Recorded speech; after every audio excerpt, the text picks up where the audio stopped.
Hey everyone, back again. Today we're going to finish off our exploration of Adam Smith's The Wealth of Nations with Book 5 of the Revenue of the Sovereign or Commonwealth, in which he begins to, elaborate on where taxes should come from, who should pay them, and what they should be used for. Now, before jumping into it, if you want to follow me anywhere other than here, you can find me on Instagram at theory_and_philosophy or on Twitter at David Guigno. If you're new here, welcome. I'm David. I try to explain philosophical texts and ideas in a way that makes them accessible. So if you're new, like, share, subscribe, comment. I'd love to hear from you. And if you haven't already done those things, be sure to do them. If you want to help me out monetarily, you can do that via Patreon or PayPal, but obviously no pressure. And I don't want to waste any more of your time. With that stuff, let's conclude The Wealth of Nations.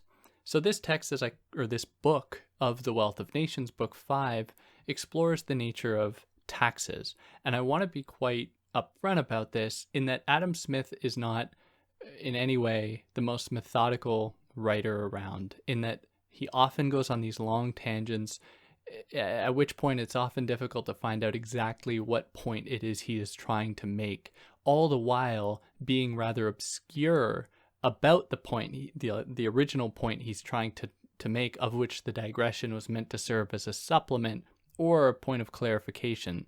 So he loses what he should be elaborating on while adding what he doesn't elaborate on enough. So it's this very strange mix of the two that makes it hard to follow. But by and large, kind of the big idea he's trying to communicate with this is that taxes are to be fronted for the purpose of making business and the free market operate more effectively. So its job is essentially, or the job of taxes, is essentially to cover the things that people might not be able to garner a profit or revenue from on its own, yet are necessary in order to allow the free market to operate efficiently. So one of the ways that this might manifest itself is in the form of a military, which we know today a military is big business. People make a lot of money off of the military. But historically, in earlier times, that is many centuries, many millennia before Adam Smith was writing The Wealth of Nations, he describes the way in which various nations, various tribes, various groups of people, be they nomadic or sedentary, in those situations, the people, almost all the people, would be equipped to handle a kind of fighting situation if they were to be confronted with certain wild beasts or other humans or anything. Anyone would be prepared to fight. Now, with a society that grows more capitalistic, with the division of labor, suddenly there becomes the potential for certain people to be kind of classified or organized in such a way as to embody the spirit of battle at all times, that is, military personnel. And this goes way before capitalism, like we see this with the ancient Greeks and so on and so forth. But for the most part, in the history of civilization that Adam Smith picks out on, the people who would assume these roles of like military personnel were citizens. And in the case of ancient Greece or ancient Rome, it was the citizens who would be trained, at least that was part of their citizenship, to be prepared to fight in case that were to happen. So all people were more or less equipped for that possibility. And by all people, of course, I mean all men, because, well, we know the history of sexism in Western civilization. But in any case, what we are presented with here is a transformation in the situation he is describing, where suddenly a military is established where people spend, their whole lives, their whole careers being part of that system. Now, that fund has to come from public revenue. It has to come from the public. The government cannot rely specifically upon the revenue it might generate, like through plundering, because this is obviously a practice that shouldn't be encouraged. You shouldn't say or encourage military action so that military personnel can just steal things from other nations. Adam Smith would be diametrically opposed to that because that doesn't actually participate or encourage industry. It doesn't encourage the mobilization of labor in the most effective ways. So the military must be supplied for by the people. Now, additionally, it can be supplied for to some extent by the sovereign, by political agents, provided that they come from affluent families, but they only have so much money. They can't feed hundreds and hundreds and perhaps thousands and thousands of people and build thousands of armaments and ships and what have you. Because in order for those things to happen, what you need to do is take people out of the labor force to train them to be military personnel, to train them to build certain material like ships that aren't going to be traded. They aren't going to be sold for profit. They're just going to be used by the state, by the nation. And so there's almost like a double cost here that occurs, where there's the immediate cost of actually supplying the materials, paying the people to work on all these new things, paying people to be in the military and so on. But also now there's the cost that comes out of the system because suddenly there is a depleted workforce, which kind of artificially elevates the price of labor because there's more of a demand for labor in the regular workforce because people have left it. So there are fewer people to take up certain positions, which raises the price of labor almost artificially while not generally increasing the real revenue of the society. But also, the wages that are given to people in the military, in the construction of various military armaments, has to be high enough in order to encourage them to leave the free market where they could earn potentially more. So it has to be able to compete with the free market, it has to be able to compete with the exchange of labor in such a way as to make it lucrative for people to leave that. Now, in order for that to happen, there has to be a great accumulation of wealth. There has to be a kind of great transposition of wealth from the free market, which of course would regulate itself as per Adam Smith's kind of dogma. It would regulate itself almost magically. But in order for the military to occur, what you need to do is extract a great deal of capital from that market and supply it to these other people, to the military. Now, the military is not all bad. In fact, it kind of dovetails, or the emergence of the military dovetails with another important idea that Smith kind of alludes to throughout the course of the text. And that is the idea that, and I mentioned this in the last episode, that the more educated people are, the more likely they are to be good, upstanding citizens and good laborers, because they'll understand how the free market works, they'll understand competition, they'll understand the human's propensity for liberty, that are apparently these are things that are kind of embraced by the free market. If we accept that, he says that the military serves an instrumental function in providing a sense of security, but also as a kind of domineering agent that keeps people in line, even the most intelligent, which is ultimately going to be better for who knows if it's actually going to be better, if you can actually quantify this, but it's not going to have the same kind of hindrance or an extreme hindrance upon the free market as it might appear to do by extracting a bunch of capital from it. Now, it's not only the military's obligation to maintain a degree of law and order, to maintain laws and all that. Of course, there's going to be some kind of like guards people. There's going to be a judicial system with judges and lawyers and all that. And in a society with a great split, and he's very upfront about this, I'm very unashamed about this. He's very upfront about the fact that in a society where there's a great disparagement between the rich and the poor, it becomes all that much more necessary to have a judicial system put in place in order to maintain this distinction, in order to maintain people's contracts, which are often quite predatory and meant to, disenfranchise one group of people or one person for the benefit of another. Now, of course, this is not something that Adam Smith pays a whole lot of attention to, and it's something he kind of pushes under the rug with a kind of catch-all that, people should be educated in literature. They should be literate. They should be able to read and write. But certain problems emerge from this, in that you have country folk who do not necessarily have, at least at the time, have the capacity to learn these things. And then in comes an educated townsperson with this fancy contract, and the person can't read the contract, so the fancy townsperson is going to just summarize it for them, but without knowing, of course, that within the contract means that the country person is essentially going to sell their soul to this townsperson. And what you have here is then someone being beholden to, kind of being rendered subordinate to this richer person. Now, it is in the interest of the system to maintain these contracts in order to maintain this exploitation of certain people on the basis of their knowledge, on the basis of their educational background, which is instrumental in maintaining the system that is meant by and large to extract as much from the masses, from the working class, as humanly possible, all the while minimizing what is given back. Now, while I am critical of Smith, as I think pretty much anyone would be, at least anyone with any kind of basic sense of the contemporary economic system, or the present economic system, I should say, but in any case, he is very much aware that this presents an issue because justice is then not blind, so to speak. Justice is then not neutral.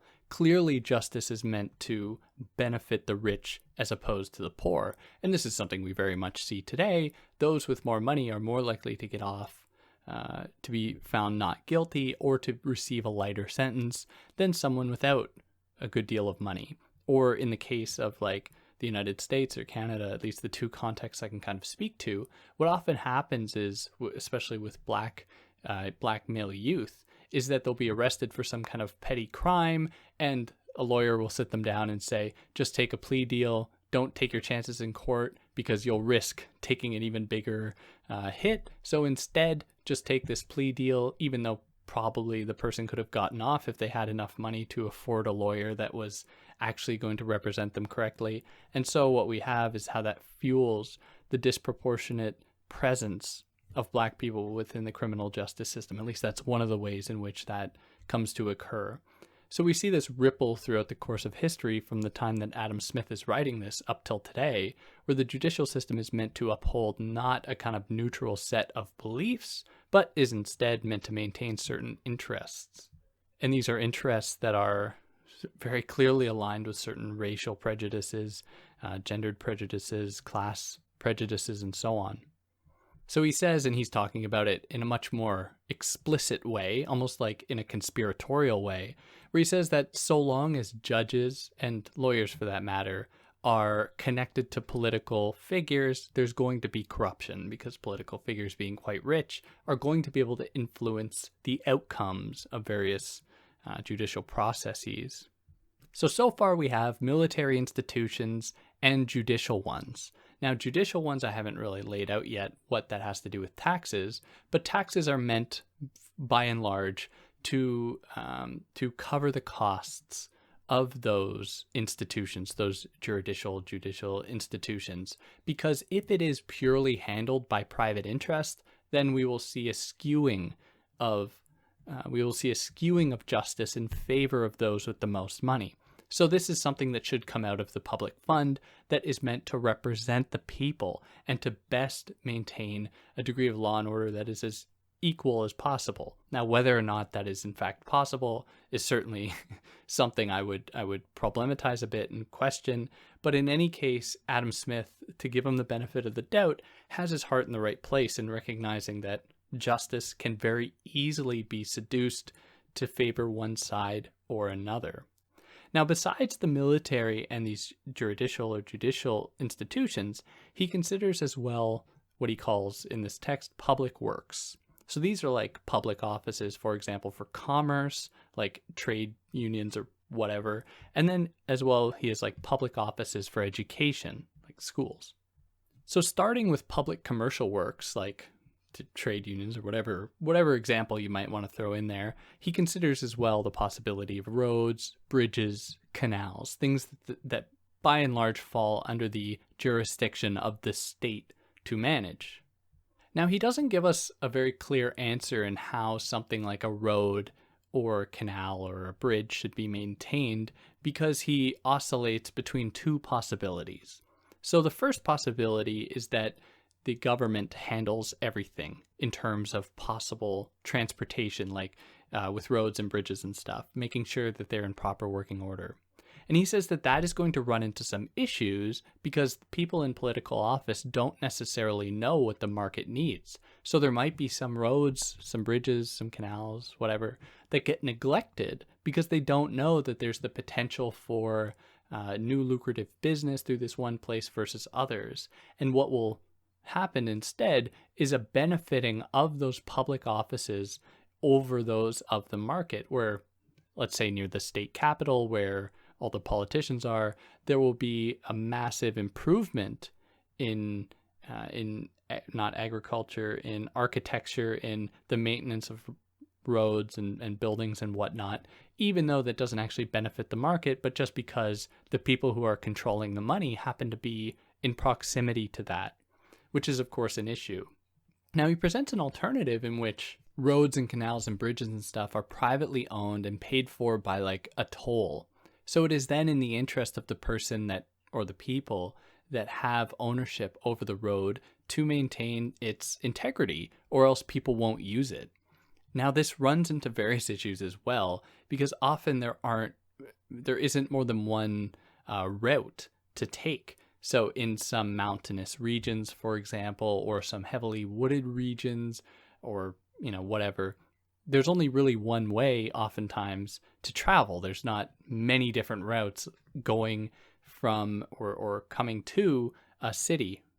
And so it is in the interest then of the state to maintain that road or that canal or whatever, so that it doesn't fall into disrepair. Because if it was purely up to one person owning it, then we enter into the possibility of it being a monopoly. So they can charge whatever they want because they know that people will need to come through in and out of there without having any other possible alternative, which is going to artificially inflate the price in a way that is totally unfair. And so Smith is by no means clear about how it should actually be conducted, how these taxes should be put in place to maintain these public works in the form of roads or bridges or whatever. But we can only imagine that he suggests there to be some kind of balance between both public revenue being supported or being put forward for it and private revenue, so that people are still incentivized to maintain the integrity of these roads, all the while keeping a kind of baseline for their operation, so that there isn't a sudden kind of, in case there's like an accident and suddenly the road can't be used and there's no funds to repair it, there should be some kind of baseline that is always there, just in case of an issue. Now, those are pretty general kinds of public works that most people will probably use. But he also presents the possibility of a public work coming in the form of like a magistrate, someone who might oversee trade in different parts of the world, someone who kind of operates on behalf of the state, not on behalf of a specific organization or a specific corporation, but someone who is there to maintain the state's interest, all the while conducting trade. Or, besides that, the state might have an interest to maintain sort of like guards for overseas trade in order to protect people from, or tradespeople from, pirates, from possible looters or whatever. And in very much the same way, he is wary of these things being solely provided for by the government because they do not best know how to actually put this money to use. And so what will happen is it'll be mismanaged and it won't be properly allocated. So in that way, it would be in the interest of private enterprise to maintain their own security, because that's a way by which they can maintain their profits. And they will best know how to handle that. Now, one of the issues that will certainly arise with that is that it will kind of accrue a sort of monopoly. So let's say in a time of war, when the threat of smuggling or looting or like pirates is especially high, then it will only be possible for those industries, for those corporations that have already amassed a certain amount of capital, that have hit a certain baseline to maintain a certain degree of security. They will be the only competitors within that market within a nation. And so that will then drown out the possibility of competition and further maintain a certain monopoly over the system. Now, this is not something that Smith in any way addresses, but it seems like a pretty prescient issue, and it's one that I think very much is a consequence of this frame of mind, this very pro-market, pro-free market frame of mind, at least with the idea that it will all just magically work itself out. We have to really question how that will happen. And of course, a common thread throughout this whole book is that it is the government's fault if a monopoly forms. Monopolies only happen by government intervention, because the government is putting too many regulations on companies, hindering the potential for small countries to be competitive. And then what happens is that the bigger companies are able to establish monopolies. That's a pretty common theme throughout the course of this book. But of course, we see monopolies form in even the most free market conditions, because that's just the nature of the accumulation of capital. It will just come to a point when you have so much disposable income, or whatever income it would be called if it's used by a company, to then buy up any possible competitors the moment it happens. But in any case, that's just my thing.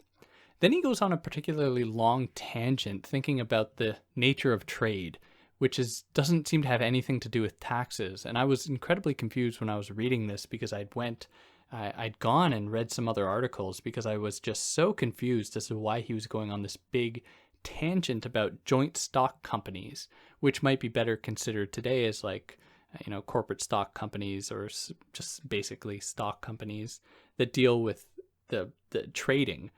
And he goes on this big tangent about how these stock companies are essentially doomed to fail because they primarily deal with risky trades overseas and in places of the world that are difficult to communicate with, and so on. And he's like, these are going out the door. They aren't going to last. They aren't actually all that productive in terms of an actual economy's growth, even though they form part of a kind of holistic economy, or a kind of holistic ecosystem with other sorts of industry. In any case, he was convinced that they were going to disappear. And so I went and looked up these other articles, and a lot of them shared my confusion about why Adam Smith was even talking about this, but they were all quite clear in that Adam Smith was dead wrong about this, and that these industries seem to grow the most. Or maybe not the most, but they definitely did not go away. But the idea that Smith had was that joint stock companies were only going to be effective in very safe circumstances and very insular circumstances, like with insurance or in supplying water, because, those things people are always going to need those things. But of course, people are clever and they find ways to make money from the most ridiculous ventures, and they make a lot of money doing it. So in any case, after this very long tangent he goes on, he then begins to consider or look at the ways that education should be properly managed and whether or not it should be regulated. And he says, no, it shouldn't be regulated, and it should be treated as part of the free market. And the reason that he says that is because he doesn't want teachers to be paid by the state, because that would secure them an income, which they could then be totally satisfied with. They have job security, which are going to make them worse teachers, apparently, which is a totally incorrect idea. It's one that has been proven wrong time and time again. For people to have steady, secure salaries does not make them any more, to use one of his words, licentious or lazy. But in any case, this is the idea he gives us, and it's one that certainly ripples to this day, one that constantly rears its head whenever teachers are saying that they're being not properly compensated by the state, and rightly so. And people always bring up this argument about how they're being ungrateful, or how more money is just going to make them worse teachers, and it's a very absurd line of argumentation. But in any case, it's one that we are confronted with, and we can find its roots here. It probably goes much before Adam Smith, but at least there's a trace of it here. Now, he says that if education was done correctly in a free market kind of way, it would force teachers to work as best as they can in order to encourage students to come, because students are going to be the ones paying these teachers out of pocket.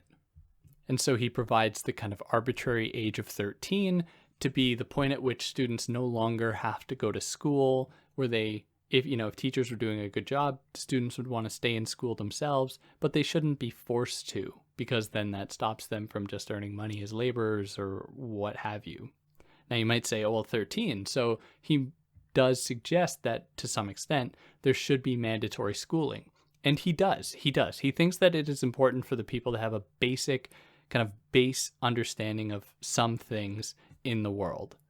And these are the capacities to read, write, and count. That is, reading, writing, and math are the things that he thinks everyone should have a kind of basic knowledge of, which would mean then, by having mandatory schooling, that there would have to be a kind of mandatory funding of those teachers to keep those positions available. Because if we just let the free market run by itself and we let everyone kind of operate of their own volition, then school wouldn't exist because no kid wants to go to school.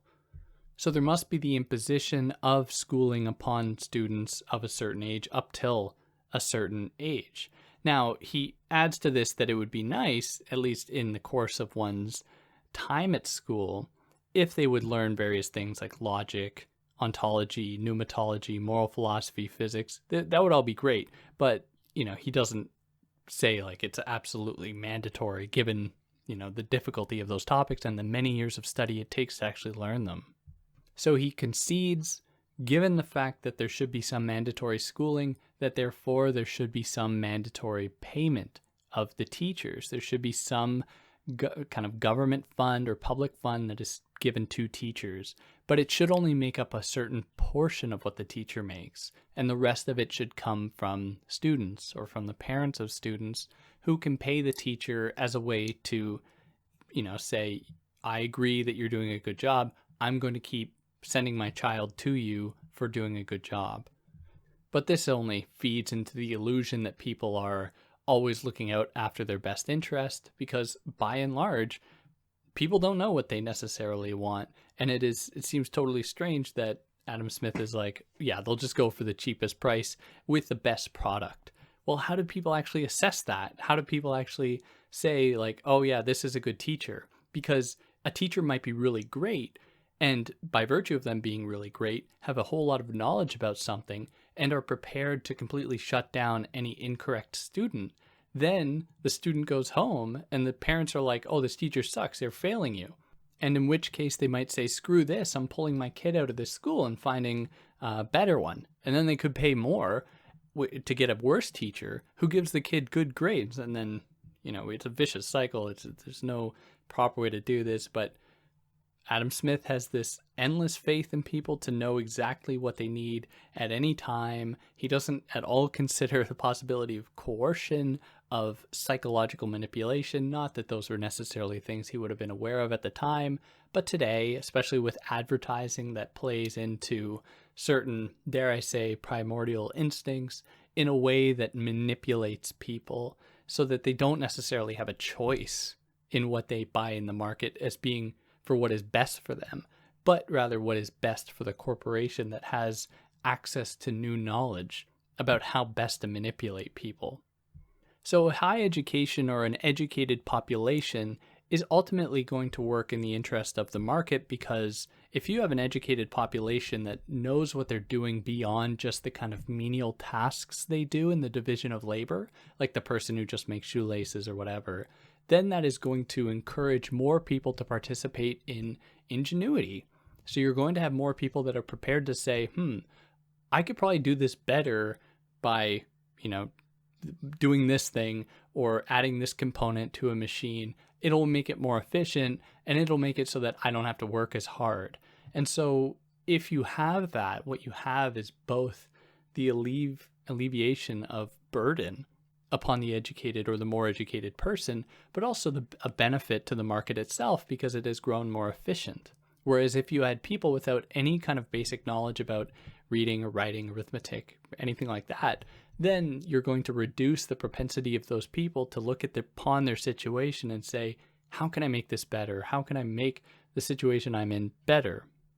Of course, one of the backfires here is that if you have an educated population, you're probably also going to have a population that is not going to stand for the kind of exploitation that Adam Smith is so very eloquently defending and putting up on this silver platter. But in any case, now he extends this idea about education and how educators should be paid to religious institutions as well. And the reason that he focuses on religious institutions is, for him being of this kind of liberal mindset at the time, he was by and large not a huge fan of religion. He was very much thinking about religion as being a kind of way to dull the people, even though he, as far as I know, was religious himself. He wanted it or at least religion, to enter into the free market economy as well, where people would only go to the best pastors, would go to the best priests or whatever for their sermons. And what that would allow for is an explosion of possible sects of different kind of branches of the church. And that would make it so that no single branch of the church had too much power, which could then influence political decisions, which could then encourage wars or anything like that. He wanted there to be many different branches of any given religion in order to kind of diffuse or to dilute the possibility of its overcoming the broader economic system. Now, in order to curb the monopolization of religion or religion growing too strong, he encourages a kind of basic baseline understanding as far as education goes in science and philosophy, so that people have a better idea or the capacity to question what they're being taught in religion. But he also says, and this is quite interesting, he says that he wants to encourage public diversions like painting, poetry, music, and dancing, which are ways in which to encourage, at least as far as I understand it, community without it being, or the idea of community being monopolized by religion, which is something we very much see today, where community is something that religion claims to be the kind of benefactor of. It supplies us with community. At least these are how many of these churches kind of sell themselves, and New Age churches and all that. And he says that these strategies are better than imposing force, because force will only encourage a kind of reactionary movement of people saying, like, or feeling threatened because their religion is being attacked or whatever. Now, of course, Smith wasn't totally aware of the ways that religion and the free market go hand in hand, and would go hand in hand in the 20th century, so a couple of centuries after he was writing this, and how could he have known? And I'm just taking from Deleuze and Guattari here without going into detail about that, so you don't need to go read them.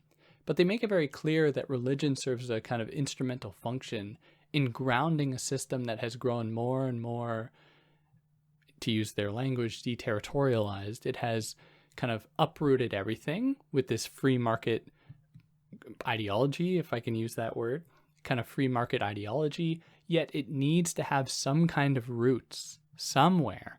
And religion serves that function in giving people a kind of grounding, a kind of point of departure from which they can properly engage in their own lives without being totally detached from everything. Now, in terms of taxes, the last thing that he discusses, and this is kind of funny, he says that part of taxes should be spent to maintain sovereign's dignity, because for him, it would be no use for a sovereign to be a sovereign if they didn't have the wealth that put them above everybody else. So part of the tax fund should be spent in such a way as to maintain the sovereign's affluence over everybody else, which is a totally ridiculous thing, but in any case, that's what he says. Now, as I kind of hinted at earlier, this tax money can come from one of two possible places. It can come either from the sovereign themselves, if they happen to come from a wealthy family or be among wealthy families, or it can come from the general revenue of society. So money of the sovereign, or money that comes from the sovereign, mostly consists of either stock or land. So in terms of stock, it can be put to work to make profit, or it can be lent out to make interest. So let's say a country has some kind of surplus of money, they could lend it out at interest to people within that country or to a neighboring country or whatever. And let's say the state owns a great deal of land, which it probably does in a lot of cases. The state owns a lot of land. It could then be the landlord to various possible farmers, to laborers that will then work upon that land and give part of their money in the form of rent back to the state instead of giving it to a landlord. Now, the issue with that for Smith is that as opposed to a landlord who's profiting directly from the land that they own, that they have someone wants to work on it, they're going to work on it, earn a profit, and the more profit they make, the more rent the landlord is going to get. In the case of the government owning these things, what is going to happen, at least for Smith, is that the government is not going to be able to keep track of everything just because it has way too much land, and it's not going to have the same kind of profit motive to maintain that land in the way that a landlord would. And we'll get into this a little bit more in a bit, but in order to maintain or to keep track of everything, it would take so much tax money just to put up the kind of, administrative architecture to maintain all of these different sources of revenue for the state if they are handled by, so many different people. Now, in addition to that, or the other possibility is that money comes from the people in the form of taxes. So these can either be applied against someone's rent, that is the rent that they're making, somebody's profit, somebody's wages, or a mix of all three, or, rent and profit or profit and wages, whatever. Now, before kind of digging into each one of these possibilities, that is taxes coming out of rent, profit, wages, or some mix of the three, he says that taxes should follow 4 fundamental axioms to be properly received so that they are done correctly. And number 1, they should rise in proportion to a person's wealth, which is an interesting case, and it's something that we are seeing a very much a reactionary move to today, and there has been for a long time in these calls for kind of flat rate tax that I don't think any economist today legitimately puts forward. But in any case, he says that taxes should rise in proportion to a person's wealth. He says that they should be easy to calculate and that they should be minimized. That is what they cost, because if you have taxes, what you're going to have is an administration that is going to have to collect those taxes. That means then that money is going to be paid to them. So he says that taxes should be mostly used to actually benefit the people who are paying them, not for the administration or not for the politicians that are collecting them. And then finally, the taxes should only be due when it is most convenient for the taxpayer, when they actually have money to pay for it, that is. Otherwise, it'll put them in a situation that they can't afford. So let me just repeat those very quickly in order to keep you on track here. They should rise in proportion to a person's wealth. They should be easy and clear to calculate. They should minimize what they cost while maximizing what they give back to the person paying. And fourthly and finally, they should only be expected when it is most convenient for the taxpayer. Now, in terms of the actual application of all of this, the easiest way to understand this, at least for me, is Adam Smith is advocating for a type of taxation that rises with a person's wealth. As they earn more, they're going to pay more, but not in like direct proportion, so that it de-incentivizes them to keep working or to keep earning a profit. Because if they know that if they make an extra $5,000 a year, for example, but 80% of that is going to be taxed, then they're going to have no interest in actually doing that because it's not going to yield them all that much. At least that's the idea. Now, I've also heard arguments today about how more taxes actually encourages industry, which might seem totally counterintuitive. But if you have an industry in which there are landowners, you have capitalists that own the means of production, that own some kind of corporation, if you have a situation in which taxes are introduced, these people are going to want to maintain. They're going to want to maintain their standard of living. And so what that will mean is that they are going to be more efficient with the money they have left in order to ramp up to augment, to elevate their business so that they could still maintain the same kind of profit margins. They can still accrue the same kind of revenue in order to maintain their standard of living.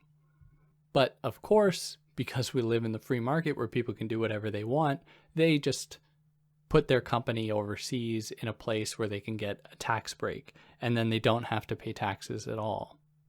Or in the case of Amazon, not only did they not pay taxes for many years in the past, they have since started to pay some taxes, they were actually getting refunds on the taxes they didn't pay, amounting to hundreds of millions of dollars. But in any case, that's the situation we're in.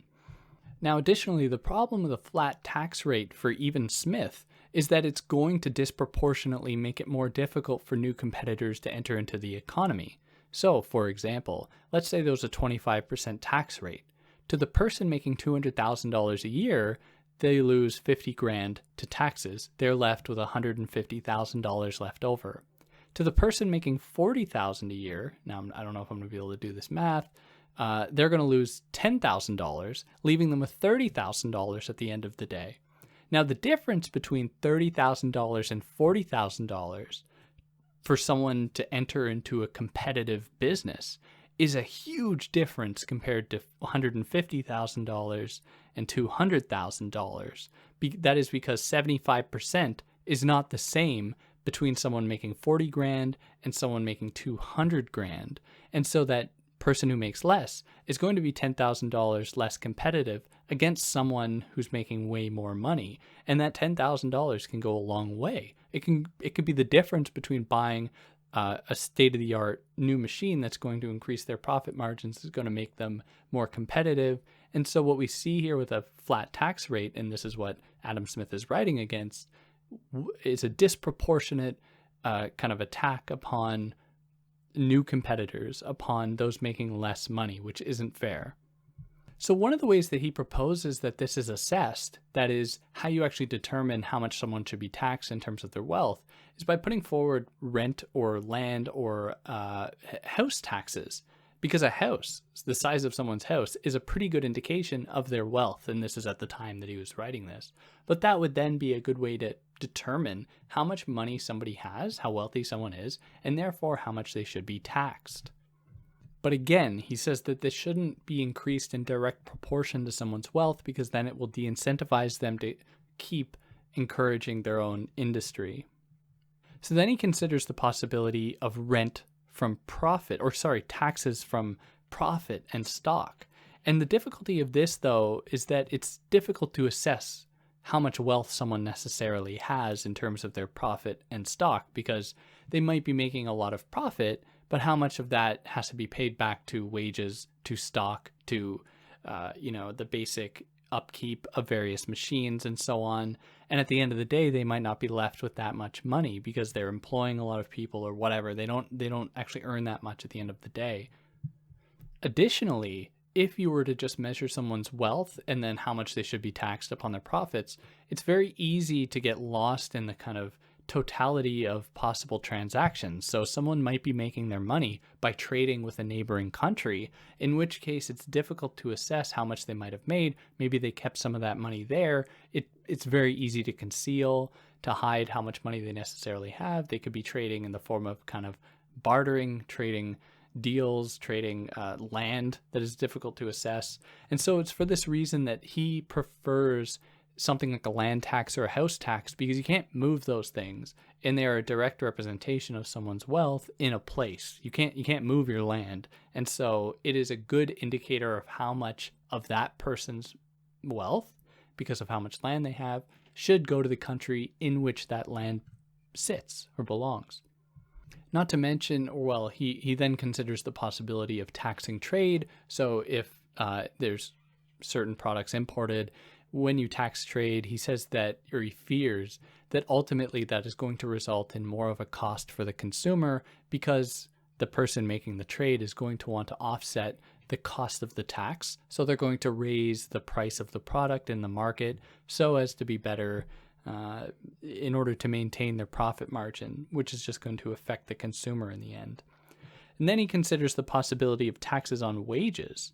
And if a tax is imposed on wages, then wages would have to go up to properly compensate the worker. Because if workers are making what they need to survive, which is obviously a problem, and one that this system gravitates towards, and that it tries to reduce prices to the workers that have relatively less power than the capitalists, than the owners of the means of production, it is going to reduce those prices, those wages, and then, which is in itself a problem. But then if the government comes along and says, okay, we are going to then impose a tax upon what you make, which is already at the bare minimum as per the capitalist creed, then therefore you're going to be even more screwed. And the capitalists then, because they're already paying the people the minimum that they need in order to maintain their subsistence, in order to maintain themselves and their families so that they can come back to work the next day, in order to offset the new tax, are going to have to pay their employees more. And the only way they can do that is if they suddenly raise the prices of the products they sell or the services they provide, which then ends up costing the consumer more anyways. then there's the possibility of just taxing consumable goods, which he sees some benefit to in some cases. So in the case of certain necessities, and the way he considers necessities is actually kind of interesting. He says that even clothing being a necessity, or a certain kind of clothing, that is, if you belong to a certain class or you have a certain way of life, you have to fit in it by dressing a certain way. So he assigns clothing to be a kind of necessary part of day-to-day life for people. And so if taxes were imposed upon that, then it would just screw over the masses and wouldn't actually give back, because then the profit makers, the capitalists, the producers would need to elevate their prices, in order to cover the costs that it then incurs upon the consumer, because it costs them more, and then they have less money to feed their families because they're paying more for the things they need, and then they have to take more in the form of wages and so on. But he says that higher taxes upon consumable goods can be quite beneficial when it comes to luxury items like tobacco or some fancy linen or whatever, because it's only those people who are already affluent, who have money, that can then that pay that. And in a funny way, he says that high taxes encourage more fraud and smuggling, because they're going to be a thing people are going to try and transgress. People are going to try and get around these new taxes, which is just a funny thing to say, because, I mean, how far can this argument go then? It's like, well, just give everyone everything, because otherwise they're going to get it anyways, so screw it. Like, it doesn't do anything, which is obviously an issue. The solution should be there should be more stringent regulations put in place to stop people from committing fraud, which is just rampant, obviously, even till today, or smuggling, or sending their monies to the Cayman Islands. Cayman. I think that's it. To some kind of overseas bank somewhere where they can get big tax breaks. There should be restrictions put on that, because even if you had low taxes, a billionaire is going to say, you know what, I really don't want to pay 20% taxes, which would be laughably low. They should be paying much more than that. But they'd say, if I make $1 billion a year, why am I going to pay $200 million in taxes when I can just go overseas, put my money in the bank there, and pay like 10% in taxes and lose only $100 million? Like, why would I not do that? And the same can apply even if the tax rate was as laughably low as 10%.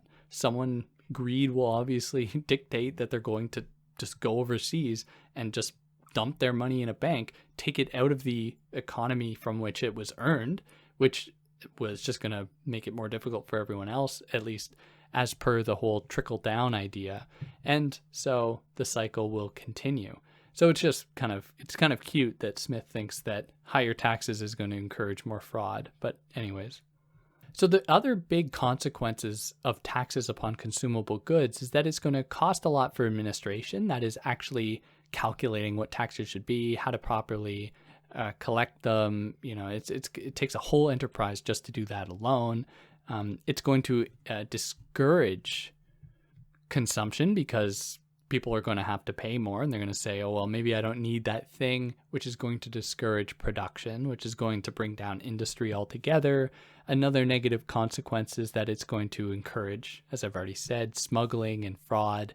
And fourthly, taxes require routines, various kind of surveillance mechanisms, which he believes to be an encroachment, which he believes to be a violation on people's natural liberties if you put upon these kind of surveillance mechanisms against people's consumptive habits. And then to kind of conclude the book, he considers the situations in which a country might need to incur a debt. So they might need to go into debt, like in time of war.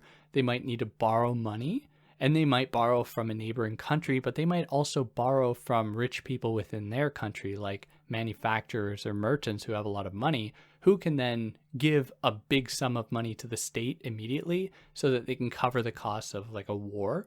But then the negative effect of that will be that the government will then be beholden to these people that lent them the money. Or another issue is that if a sovereign doesn't have the means to pay back the money, they probably have control over the production of money. And so they might clip the money, they might reduce the value of the money so that they could, pay it back but it's only a nominal. You're only paying back the nominal value. You aren't paying back the real value, and so on and so forth. And that creates various issues.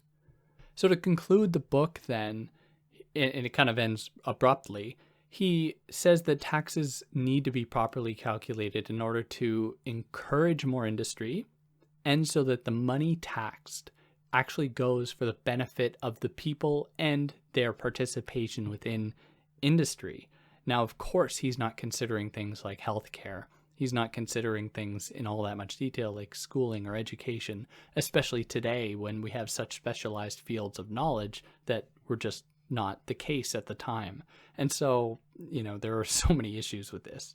But his kind of last point is that if a nation is, spread too thin, if it has established so many different colonies across the world, it is going to be shooting itself in the foot because it doesn't have the means to properly defend, to properly cover, to take care of all these different colonies. And that's just going to cost more people money in the form of taxes, in the form of lending to the government. And so that's going to be detrimental to the nation's growth. And that's more or less it. I mean, I skipped a lot. And when I skipped a lot is that whenever he puts forward a point, and I've covered all of his big points here, whenever he puts forward a point, then he'll go on this long tangent giving the history of a certain thing, in relation to George I and what, the money clipping of William and whatever, and the different relationships between the production of corn and, in Scotland versus England. Very, they're interesting things, but they aren't all that relevant because none of that applies today. Really what I wanted to get at were the big points that he made and how they fare to today. And I'm going to, in a couple weeks, because I'm going to take a little break from political economy, from this kind of economic stuff. But in a couple of weeks, I'm going to start on David Ricardo's approach that comes at odds or has some issues with what Smith gives us. And then after that, I'm going to move into Marx, and that'll round off a kind of political economy section of this channel. Now, if you made it this far, wow, I'm very impressed. You made it through all these episodes. If I excluded anything or mischaracterized anything, I'd love to hear about it. Let me know. And yeah, if you found it useful, like, share, subscribe. If you're listening on Apple Podcasts, leave 5 stars. That would help me out a lot. Leave a review, and catch you next time. Take care.